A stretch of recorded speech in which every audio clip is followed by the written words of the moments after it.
Hello students, मैं हूं Vishnu sir और एक बार फिर स्वागत है आपका, जबरदस्त स्वागत है आपका अपने YouTube channel Krishna classes YouTube channel में। स्टूडेंट्स, आज की क्लास एक बड़ी ही शानदार होने वाली है क्योंकि आज की क्लास हमारी गोस थ्योरम और इस एप्लीकेशन की लास्ट क्लास होगी। क्लास 16 है, ओवरऑल लेक्चर जो है वो 16वां लेक्चर आज 12th क्लास फिजिक्स जो कि NTSC IIT NEET 12th class के बोर्ड एग्जाम के लिए जहां भी फिजिक्स का नाम आएगा वहां इन टॉपिक्स की जरूरत पड़ेगी। तो हम पूरे कॉन्सेप्ट के साथ पढ़ने वाले। आप चाहे नीट की तैयारी कर रहे हो, चाहे आईआईटी की तैयारी कर रहे हो, चाहे किसी भी बोर्ड में 12th क्लास में पढ़ रहे हो, चाहे national talent search exam NTSC की तैयारी कर रहे हो, ठीक है। तो हम सारे कॉन्सेप्ट, सारे रिलेटेड क्वेश्चंस लेकर चलने वाले हैं साथ में। तो आपके लिए ये क्लास बड़ी ही यूजफुल होने वाली है। तो आपको क्या करना है, हमेशा की तरह मैं फिर यही कहूंगा, आपको पूरे फोकस के साथ पूरी क्लास अटेंड करनी और इसके साथ ही साथ आपको अपने हाथों से नोट्स भी प्रिपेयर करने, क्योंकि अपने हाथों से लिखे हुए नोट्स से बेस्ट स्टडी मटेरियल कुछ भी नहीं होता है। ठीक है स्टूडेंट्स, तो आज के जो टॉपिक रहने वाले हैं वो एनर्जी पर यूनिट वॉल्यूम यानी इलेक्ट्रिक फील्ड। इलेक्ट्रिक फील्ड में एनर्जी जो सेव होती है उसका फॉर्मूला डिराइव करना है हमें, और उससे कौन से फैक्टर्स अफेक्ट करेंगे वो सब हमें पढ़ना है। इसके अलावा सेकंड टॉपिक होगा equilibrium of charge of bubble. साबुन के बुलबुले पर यदि चार्ज आ जाए तो उसका इक्विलिब्रियम, उसकी कंडीशन क्या रहने वाली है, क्या फैक्टर्स अफेक्ट करने वाले उसे, ये सब हम पढ़ने वाले हैं। पूरी क्लास ध्यान से ज्वाइन करिएगा, साथ ही साथ में नोट्स भी प्रिपेयर करते रहिएगा, ठीक है। वीडियो पोस्ट कर लेना और नोट्स आप लिख सकते हैं, ठीक है। तो आइए बात करते हैं हमारे टॉपिक पर। सबसे पहले एनर्जी पर यूनिट वॉल्यूम यानी इलेक्ट्रिक फील्ड। देखिए, एनर्जी पर यूनिट वॉल्यूम चाहिए हमें इलेक्ट्रिक फील्ड में। इलेक्ट्रिक फील्ड में एनर्जी, जो एनर्जी सेव होती है वो चाहिए हमें। अब एनर्जी सेव कहां से होगी? एनर्जी सेव तब होगी जब हम इलेक्ट्रिक फील्ड में वर्क करें, कार्य करें। और वर्क तब होगा जब हम किसी कंडक्टर को, किसी चालक को चार्ज करने के लिए, मतलब उस कंडक्टर पर चार्ज देने के लिए हम उस वर्क करें, कार्य करें। जैसे मान लो मेरे पास एक कंडक्टर है, ये लीजिए, मेरे पास कंडक्टर है। कंडक्टर पर मैंने चार्ज दे दिया। पहले इस पर कोई चार्ज नहीं था, फिर मैंने इसको चार्ज दे दिया, ये लीजिए, ये चार्ज दे दिया। अब जैसे ही मैंने इस पर को चार्ज दिया, इसको चार्ज देने पर चार्ज इसके सरफेस पर, इसके पृष्ठ पर एक समान रूप से फैल जाएंगे, हो गए, डिस्ट्रीब्यूट हो जाएंगे चार्ज। जब चार्ज डिस्ट्रीब्यूट हो गए, जब चार्ज इक्वली फैल गए यहाँ पर, तो चार्ज आने के बाद में इसके सरफेस पर एक फोर्स लगेगा जिसका डायरेक्शन बाहर की तरफ रहेगा, आउटवर्ड डायरेक्शन होगा। जब भी किसी कंडक्टर को हम चार्ज करते हैं, चार्ज देते हैं उस कंडक्टर को, तो उस पर ऑटोमेटिक एक फोर्स लगने लग जाता है। कल हमने इस पर डिस्कस किया था प्रीवियस क्लास में। यदि आपने वो क्लास मिस कर दी है तो क्लास पहले पूरी अटेंड करिए, क्योंकि स्टेप बाय स्टेप आप बढ़ेंगे तो ही आपको सक्सेस मिलेगी, अदरवाइज आपको फिजिक्स को रटना ही पड़ेगा। और मैंने कहा है फिजिक्स रटने वाला सब्जेक्ट नहीं, मजेदार सब्जेक्ट है, बस कॉन्सेप्ट क्लियर होना चाहिए, तभी आप फिजिक्स के साथ खेल पाएंगे। आगे मेरी बात सुने। तो जैसे इसको चार्ज देता हूं, चार्ज देने पर इस पर इलेक्ट्रिक प्रेशर कार्य करने लग जाएगा, इलेक्ट्रिक प्रेशर वर्क करेगा। तो मैं लिख देता हूं सो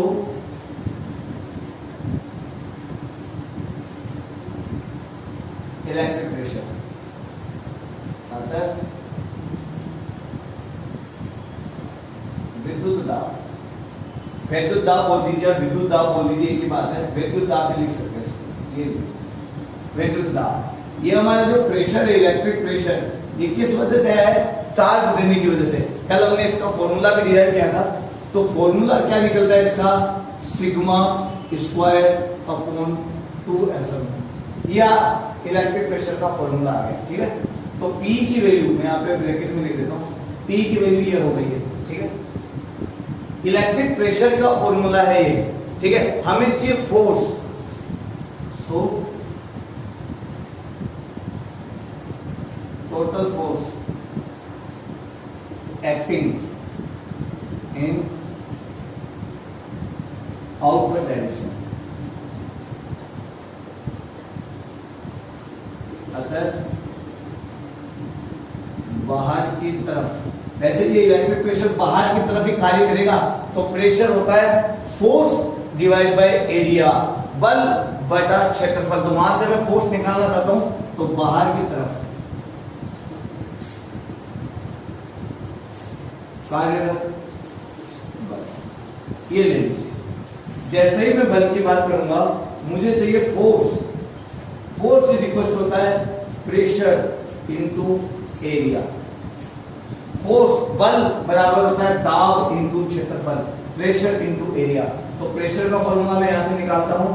प्रेशर ये रहा मेरे पास, sigma square upon 2 epsilon not. ये देखिए यहां पर है क्या, ये एक स्क्वायर है जिसके रेडियस में स्मॉल आर में लेता हूं। तो रेडियस स्मॉल आर है, तो इसका मतलब एरिया हो जाएगा 4 पाई आर स्क्वायर। ये फोर्स हो गया है, और फोर्स का डायरेक्शन किधर है, आउटवर्ड डायरेक्शन। मैं इस तरीके से आपको इंडिकेट करके दिखा देता हूं, आउटवर्ड डायरेक्शन। ठीक है, ऐसे फोर्स की वैल्यू, फोर्स एक्ट कर रहा है। ठीक है, फोर्स की वैल्यू ये। अब मुझे इसको और चार्ज देना है, मतलब यहां पर इलेक्ट्रिक फील्ड बढ़ाना है। तो आपको ये भी कहा जा सकता है कि हमें इलेक्ट्रिक फील्ड का वॉल्यूम इंक्रीज करना है। ध्यान रखना, इलेक्ट्रिक फील्ड का वॉल्यूम इंक्रीज करें मतलब इलेक्ट्रिक फील्ड बढ़ा रहे हैं, और इलेक्ट्रिक फील्ड बढ़ाने का मतलब क्या है, हम चार्ज बढ़ा रहे हैं। जब आप चार्ज बढ़ाओगे, आवेश बढ़ाओगे, तभी तो इलेक्ट्रिक फील्ड बढ़ेगा, यानी विद्युत क्षेत्र बढ़ेगा। इसका मतलब विद्युत क्षेत्र के आयतन में वृद्धि होगी, volume of electric field increase होगा। तो मान लो मेरे को यहाँ पे चार्ज लाना है, तो ये लो मैं कुछ और चार्ज लेके आता हूँ। ये मैंने ये 2 चार्ज ला रहा हूँ, 2 3 जोड़िए, ये मैंने बाद में दिए।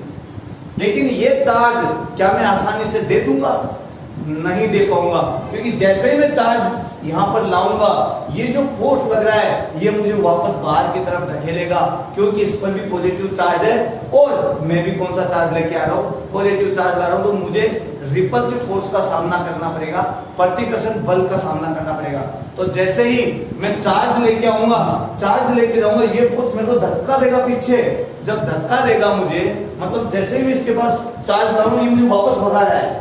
जब मैं दूर जाऊंगा तो मुझे लेकिन इसको चार्ज देना ही, तो मैं वर्क करूंगा, इस फोर्स के अपोजिट वर्क करूंगा, इस बल के विरुद्ध कार्य करूंगा, और ये चार्ज लाके यहाँ पर रख दूंगा। लेकिन जब मैं चार्ज लाऊंगा, तो देखो सामने से मेरे ऊपर फोर्स लग रहा है, मैं भी इधर से फोर्स लगा रहा हूं, और मुझे जितना ये फोर्स लग रहा है उससे ज्यादा लगाना है, तभी तो मैं चार्ज लेके जाऊंगा। यदि मेरा फोर्स कम हुआ तो मुझे ये दूर भगा देगा, लेकिन मुझे चार्ज लेके जाना है, तो ये जो फोर्स लग रहा है मेरे ऊपर, इससे ज्यादा लगाना पड़ेगा। और जैसे ही मैं ज्यादा लगाऊंगा, ये फोर्स धीरे धीरे धीरे दबेगा, और मैं यहाँ पे चार्ज ले जाके रख दूंगा। फोर्स जब दबेगा, मतलब यदि मैं चार्ज दूंगा तो ये कंप्रेस होगा, संपीड़ित होगा, मतलब ये जो स्पेन है ये थोड़ा छोटा हो जाएगा। छोटा यानी इसकी वॉल्यूम कम हो जाएगी। तो जैसे ही मैं इस पर चार्ज दूंगा, वर्क करूंगा, मतलब सामने से फोर्स लगा के वर्क कर रहा हूं यहाँ पर, और चार्ज रख रहा हूं, तो मेरे वर्क करने की वजह से, इस फोर्स के अपोजिट कार्य करने की वजह से इसका वॉल्यूम कम हो जाएगा। और इसका वॉल्यूम सपोज करो कम हो गया है dr, वॉल्यूम कितना कम हो गया है, dr कम हो गया है। आई मेरी बात समझे, तो ध्यान से देखना। So work done opposite to force,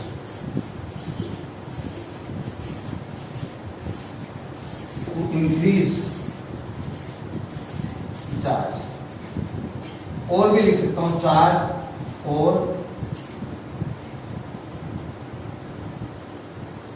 volume of electric field.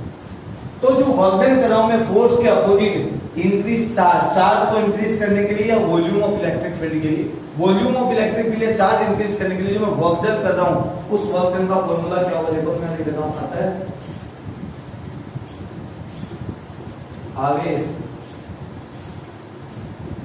या विद्युत क्षेत्र के आयतन में वृद्धि करने के लिए किया गया है वर्क डन, और work done is equal to होता है force into displacement.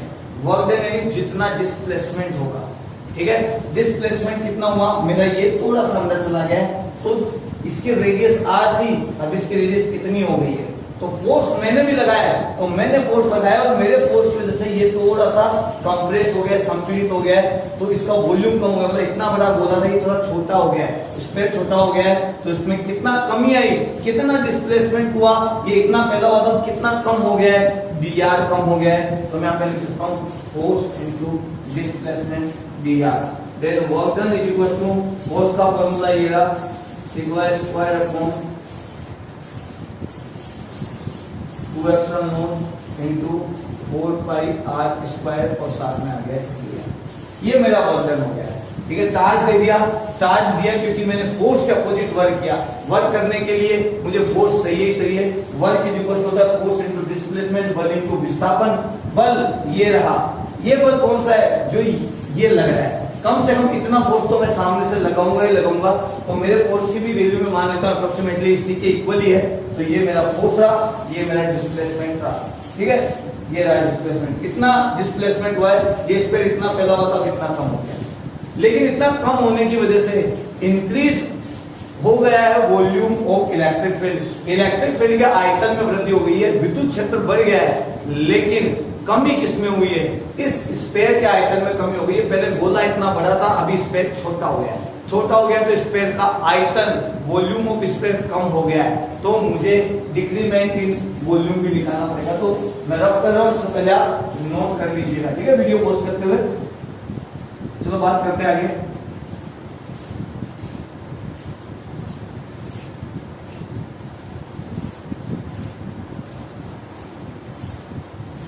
So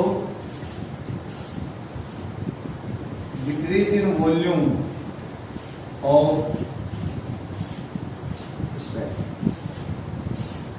spare या कंडक्टर कह सकता हूं मैं, अगर चालक के आयतन में कमी, कितना कम हुआ है, और जो कमी होती है volume, volume is equal to होता है एरिया इनटू लेंथ डिस्टेंस, कुछ भी कह सकते हैं हम। तो एरिया इनटू लेंथ या डिस्टेंस जो भी, तो लेंथ देखो या डिस्टेंस जो भी कह सकते हैं हम। यहाँ कितना कम हुआ है, dr कम हुआ है, तो a इनटू dr, क्षेत्रफल इनटू लंबाई या दूरी में परिवर्तन। तो dv इज इक्वल टू कह सकते हैं एरिया 4 पाई r स्क्वायर, और हमारा जो लेंथ या रेडियस में जो परिवर्तन हुआ है, त्रिज्या में जो परिवर्तन हुआ है, चेंज इन रेडियस है, वो कितना है, dr है। तो मैंने यहाँ पे dr लिख दिया। तो ये हमारे वॉल्यूम में कमी भी हो गई है। पहले इतना बड़ा स्पेयर था, अभी छोटा हो गया है, तो ये जो कम हुआ है, छोटा हुआ है, ये मेरे वॉल्यूम में क्या हो गई है, कमी हो गई है। ये वॉल्यूम में कमी तो हुई है, लेकिन इस वॉल्यूम में कमी ही मेरा वर्क डन है। मतलब मेरा वर्क डन इसमें आ गया इलेक्ट्रिक फील्ड बढ़ाने के लिए, तो इलेक्ट्रिक फील्ड का वॉल्यूम बढ़ गया है। ठीक है, तो हम देखो यहाँ पे क्या लिख सकते हैं। सो यहाँ से वर्क डन देखो, dw is equal to sigma square upon 2 epsilon not, ये 4 पाई r स्क्वायर dr है, इसके जगह में क्या लिख सकता हूँ, dv लिख सकता हूँ। आगे मेरी बात सुने, आगे देखिए। ये जो वर्क डन है, ये वर्क डन की वजह से चार्ज इस पर आ गए और यहीं पर रुक गए। जब यहाँ पर रुक गए हैं, तो मेरे वर्क डन की वजह से चार्ज बढ़ गए, इंक्रीज हो गए चार्ज में। चार्ज इंक्रीज होने से वॉल्यूम बढ़ गया है, किसका, इलेक्ट्रिक फील्ड का। मतलब इलेक्ट्रिक फील्ड की वैल्यू भी बढ़ गई है। ज्यादा चार्ज ज्यादा इलेक्ट्रिक फील्ड, जब इलेक्ट्रिक फील्ड बढ़ गया है, तो इसका मतलब एनर्जी की फॉर्म में मेरा वर्क डन सेव हो गया है। तो मैं यहाँ पे लिख सकता हूँ, so this work done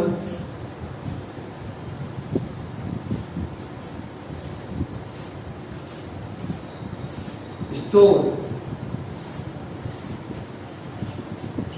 as a energy, as a energy, या इन फॉर्म ऑफ एनर्जी लिख सकता हूं मैं।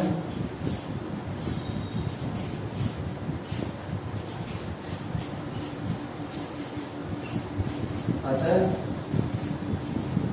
यही कार्य ऊर्जा के रूप में संचित हो गया।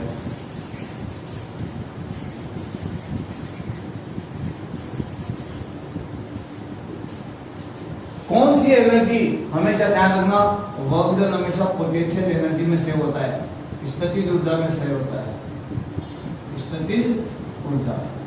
तो जो मैंने वर्क डन किया है वो एनर्जी की फॉर्म में सेव हो गया है यहाँ पर, और वो एनर्जी है हमारी कौन सी, पोटेंशियल एनर्जी। एनर्जी हमेशा पोटेंशियल एनर्जी होती है, ध्यान रखिएगा। तो ये वर्क डन ही एनर्जी है। जब ये वर्क डन ही एनर्जी है तो मैं इसको लिख सकता हूँ du, dw को लिखा जा सकता है du sigma square upon 2 epsilon naught into du। हमें चाहिए एनर्जी, एनर्जी मिल गई, हमें चाहिए एनर्जी पर यूनिट वॉल्यूम। तो मैं निकालता हूं यहां पर, देखो, so energy store per unit volume, अतः एकांक आयतन में संचित ऊर्जा। एकांक आयतन में संचित ऊर्जा मतलब total energy divide by total volume. du energy save हुई है dv वॉल्यूम में।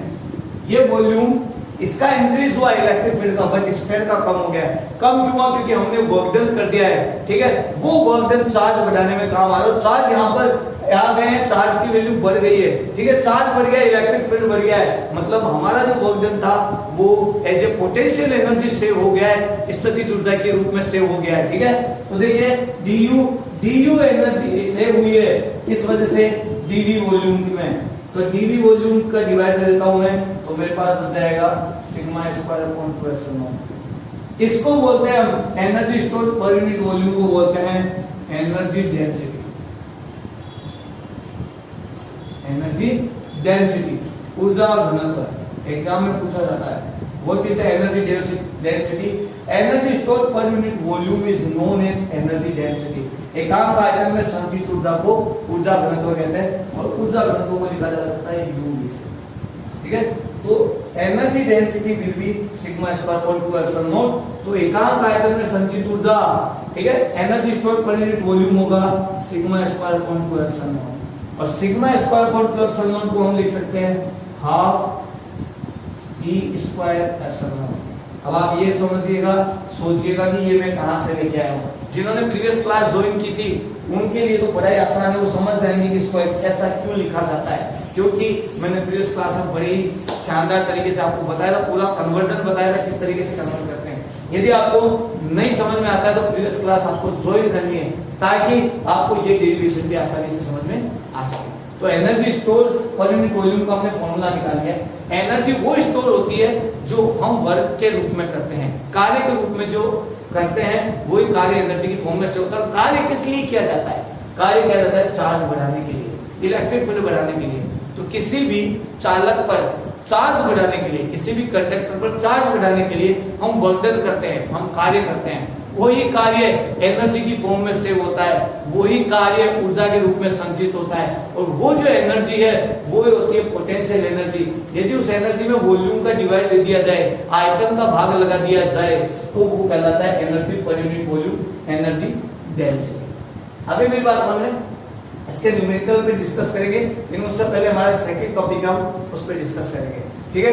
यदि आपको ये समझ में आया, मजा आया, तो एंजॉय किया है वीडियो, तो जरूर शेयर करिएगा, ज्यादा से ज्यादा लोग तक शेयर करिएगा, क्योंकि हम 100 व्यूज कम से कम लेके चल रहे हैं इस पर, कि 100 बच्चों को तो इसका फायदा कम से कम होना चाहिए। वो मैं नहीं कर सकता अकेले, वो आपकी हेल्प से करना होगा। तो आपको क्या करना है, अपना इंस्टाग्राम, टेलीग्राम, व्हाट्सएप, टम्बलर, जो भी आप चलाते हो, ट्विटर, वहां पे हमारी पोस्ट शेयर करनी है, ज्यादा से ज्यादा वीडियोस को शेयर करना है, ज्यादा से ज्यादा लोगों को प्रीफर करना है, ठीक है, ताकि ज्यादा से ज्यादा स्टूडेंट्स जुड़े, ठीक है स्टूडेंट्स।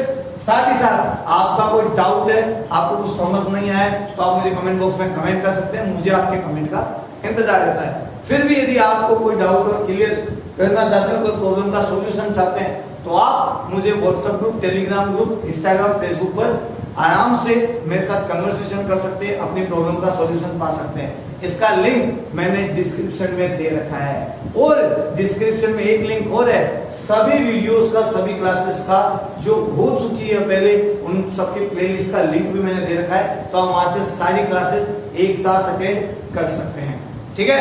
आइए स्टूडेंट्स, नेक्स्ट टॉपिक की बात करते हैं। हमारा नेक्स्ट टॉपिक है इक्विलिब्रियम ऑफ बबल शॉट, ठीक है। साबुन का जो बुलबुला है, उसके उस पर यदि चार्ज दे दिया जाए, साबुन के बुलबुले को चार्ज कर दिया जाए तो उसकी क्या कंडीशन रहेगी वो हम पढ़ने वाले हैं। तो बात करते हैं इक्विलिब्रियम ऑफ सोप बबल।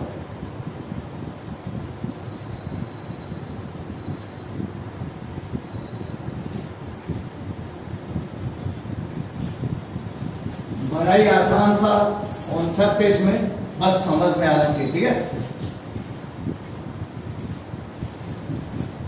साबुन के बुलबुले का संतुलन।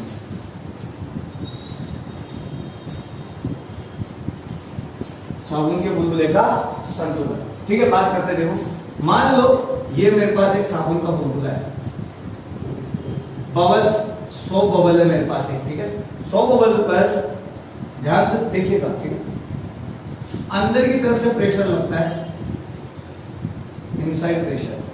ठीक है, एयर प्रेशर जो होता है, हवा का दाब। ठीक है, बाहर की तरफ से एटमॉस्फेरिक प्रेशर लगता है, हवा का दाब प्रेशर लगता है, आउटसाइड प्रेशर। इसके अलावा एक फोर्स और काम करता है, टेंशन फोर्स, सरफेस टेंशन। ठीक है,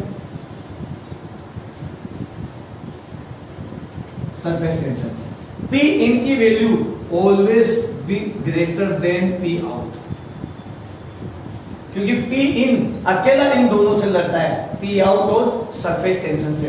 पी इन और पी आउट प्रेशर है हवा के और सरफेस टेंशन इस बुलबुले को, ये जो बबल है, इसकी गोल आकृति बनाए रखने के लिए जरूरी है। ठीक है, इस सरफेस टेंशन की वजह से पानी की जो बूंद होती है या फिर बबल जो है, उनकी आकृति क्या होती है कि जो शेप है ये वो गोलाकार होती है, स्फेरिकल होती है। ठीक है, आगे मेरी बात समझे, आपने 11 में पढ़ा होगा, नहीं पढ़ा है तो मैं आपको डायग्राम से बता रहा हूं। ठीक है, अब बात करते हैं सबसे पहले, ये पी इन पी आउट से ज्यादा होता है। भाई ये तो सरफेस टेंशन है, सीधी सी बात है। सरफेस टेंशन अलग क्वांटिटी होती है, प्रेशर अलग क्वांटिटी होती है। तो पी इन ज्यादा होता है पी आउट से। पी इन पी आउट से जितना ज्यादा होता है उसको बोलते हैं पी एक्सेस। ठीक है, और पी एक्सेस की वैल्यू बबल के लिए हमेशा होती है 40/r। आर इसके रेडियस में यहां पे लिख देता हूं, आगे क्या है यहां पर रेडियस। तो P access, P in minus P out हमेशा होता है पी एक्सेस। और वो जो बचा हुआ प्रेशर है, भाई पी इन लड़ाई कर रहा है पी आउट से, तो पी इन में से पी आउट तो कैंसिल हो गया। जो वैल्यू बच रही है वो सरफेस टेंशन को बैलेंस करती है।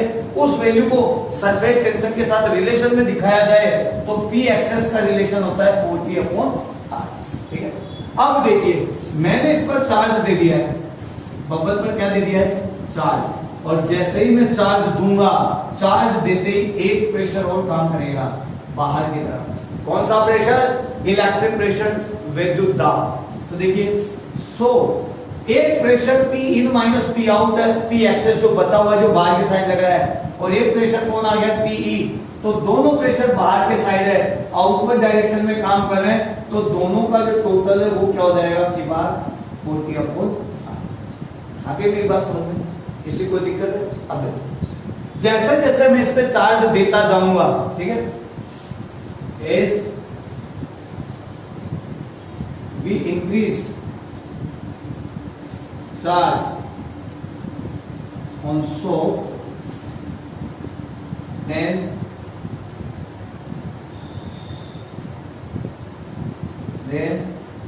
at a specific condition P excess will be 0। जब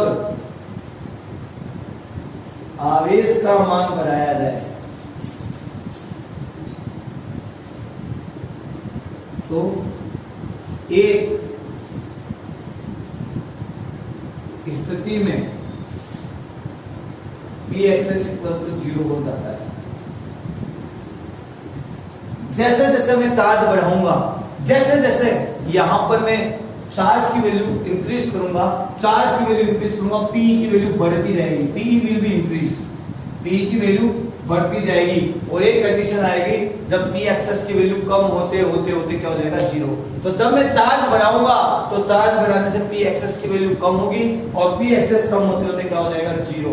या ऐसे समझ लीजिए, जब मैं चार्ज बढ़ाऊंगा तो चार्ज बढ़ाते बढ़ाते P की वैल्यू बढ़ेगी, और जब P की वैल्यू बढ़ेगी तो ये जो बुलबुला है हमारा उसका वॉल्यूम ऐसे बढ़ेगा, क्योंकि फोर्स बाहर की साइड लग रहा है तो बुलबुला ऐसे खोलेगा, क्योंकि पी एक्सेस भी बाहर लग रहा है और पी ई भी बाहर लग रहा है।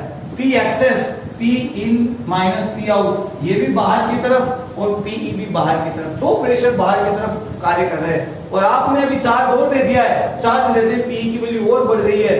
पी की वैल्यू जब बढ़ गई है तो ये जो बुलबुला है ये क्या हो जाएगा, ऐसे फैलना चालू होगा। एक कंडीशन है जब ये फूट जाएगा, भाई धीरे धीरे धीरे धीरे बढ़ा होता तरफ फूट जाएगा। जैसे ही बुलबुला खत्म हुआ पी एक्सेस की वैल्यू क्या हो जाएगी, जीरो। जब बुलबुला ही नहीं रहेगा तो उसके सरफेस पर प्रेशर कार्य करेगा, नहीं करेगा। जब बुलबुला खत्म तो पी एक्सेस भी जीरो, और जब पी एक्सेस जीरो हो जाएगा, मैं लिख देता हूं अगर बुलबुला फूट जाएगा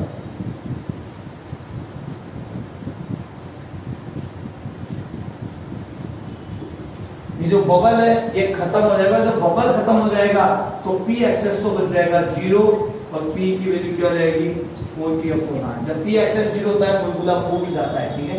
अब बात करते हैं पी की, तो पी की वैल्यू रह जाएगी हमारे पास 40/8।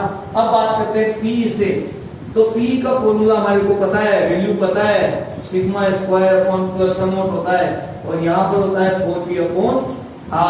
अब यहाँ से मुझे रेडियस निकालनी है, तो मैं सबसे पहले निकाल सकता हूं रेडियस ऑफ बबल। ये मैक्सिमम रेडियस है, क्योंकि उसके बाद तो खत्म है, बुलबुला फूट जाएगा। जब तक बुलबुला रहेगा उसकी रेडियस रहेगी, उसके बाद बुलबुला खत्म। तो ये जो लास्ट वाली रेडियस है इसकी वैल्यू आएगी, देखो 40 × 2ε0 divide by sigma square. Sigma square ये रहा, इसको नीचे जाता हूं तो ε0 ऊपर चला जाएगा, तो रेडियस की वैल्यू जाएगी 8t/ε0 सिग्मा स्क्वायर। ये रेडियस की वैल्यू आ गई। अब बुलबुला फूट गया है क्योंकि आपने इसको ज्यादा से ज्यादा चार्ज देने की कोशिश की।